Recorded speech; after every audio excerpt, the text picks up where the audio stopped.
Welcome to Sound of Resistance channel. The scandals of the Russian army in Ukraine amount to 1,000. The scene that the Ukrainian soldiers encountered as a result of reclaiming the territories occupied by the Russian army was shocking each time. Ukrainian soldiers expressed that when the Russians regained the occupied territories, the residents of the region welcomed the arrival of the Ukrainian army with a great joy. Ukrainian soldiers stated that there are many signs that the Russian army is persecuting the residents and that some residents are being tortured by the Russian soldiers. It was cleared of Russian troops in an area in Ukraine annexed by Putin. The Russian government announced the other day that it will withdraw all its troops from Kherson, located in the south of Ukraine. The Ukrainian army has been fighting for Kherson for months, carrying out attacks to clear the Russian invaders from the area. When the effects of the attacks of the Ukrainian army increased, the Russian army first decided to remove the residents of the region to a safe city. But the Ukrainian warriors were so eager for Kherson that they continued their attack without interruption. It didn't take long for the Russian army to decide that the evacuation of the residents from Kherson would not be enough. Russia, by signing a radical decision in the south of Ukraine, decided to withdraw Russian soldiers from Kherson. After the withdrawal decision announced by the general at the head of Russian army, Russian soldiers began to leave the region. The Ukrainian army completed its preparations and set out with long vehicle convoy towards Kherson, which was empty of Russian soldiers. Civilians who did not leave the region despite the Russian army's evacuation decision in Kherson welcomed the entry of Ukrainian soldiers into the region with great joy and happiness. Of course, the reactions against Putin are not limited to Ukraine and Russia. The world has officially turned his back on Putin. Russia ordered to pay the price for the Ukraine war as the veto was overturned.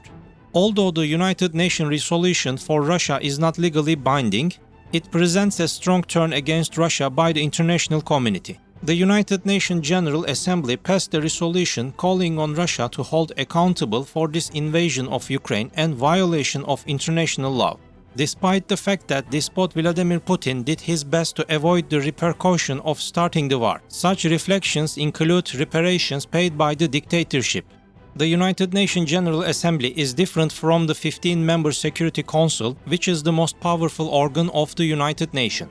Since the start of the war on February 24, Putin has been able to use his veto in Security Council to prevent him from taking any action against Russia. But Putin has no such authority in the General Assembly, which has passed 4 resolutions critical of Russia in the past. The resolution, which was voted successfully in the United Nations General Assembly today, recognizes the need to establish an international mechanism for compensation for damage, loss or injury resulting from Russia's wrong actions against Ukraine. Member states of the Assembly are requested to cooperate with the Ukraine in establishing an international register to document claims and information regarding damage, loss or injury to Ukrainians. Unlike Security Council resolution, General Assembly resolution are not legally binding.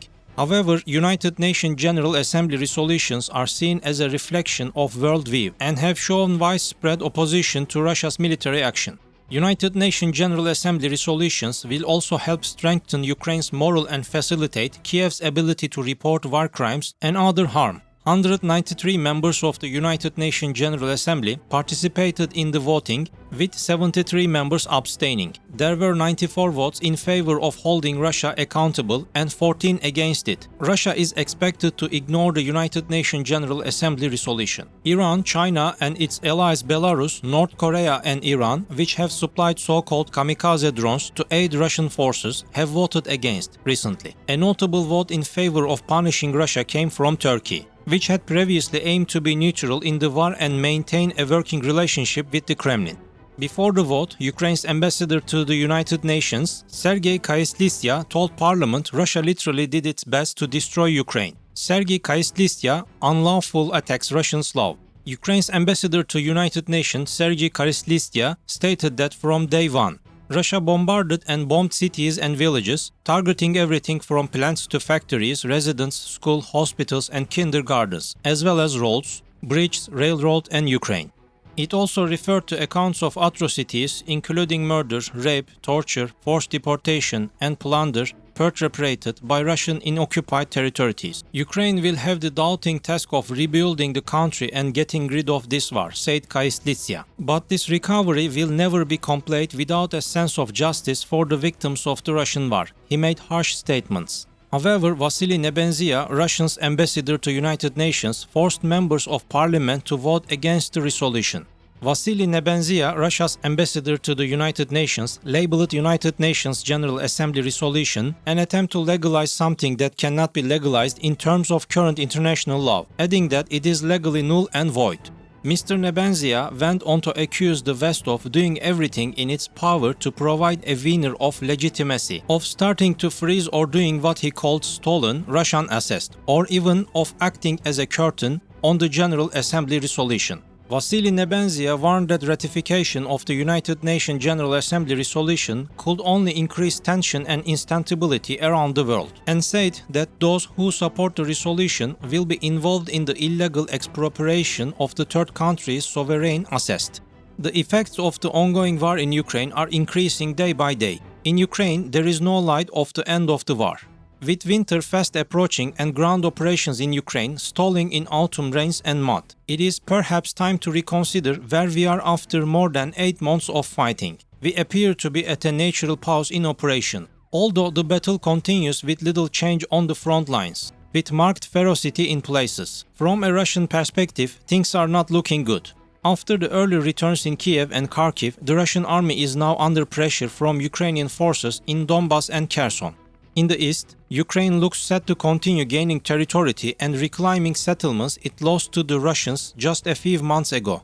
In the south, around the city of Kherson, Putin appears to be in danger of cutting off his forces and isolating them. The extent of Russia's losses so far is jaw-dropping. While independently verified figures are always difficult to come by, there seems to be a general consensus among all observers that more than 2,500 Russian tanks and more than 5,000 other armored combat vehicles of the Russian army have been lost since the start of the conflict on February 24. The Russian army has about 270 aircraft and 243 helicopters, and 70,000 Russian soldiers died in clashes with the Ukrainian army in the region. Russia is paying a heavy price for the losses in Ukraine, and the Russian army probably cannot continue its fight in Ukraine for much longer in the current situation. The real question plaguing Ukraine's mind is whether Russia is losing momentum as its weapon and personnel are depleted. There are signs that the Russian military's stocks of long-range precision-guided missiles and rockets are dwindling.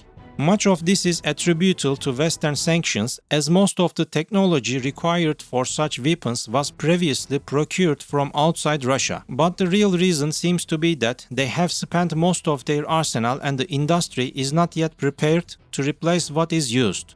We have seen surface-to-air missiles used against ground targets in the weapon inventory of the Russian army. And it is not economical to use weapons as expensive as these missiles in war. All of this brought Russia closer to Iran, which may explain why Russia is now supplying attack aircraft, the notorious Shahed 136 and cousins from Iran.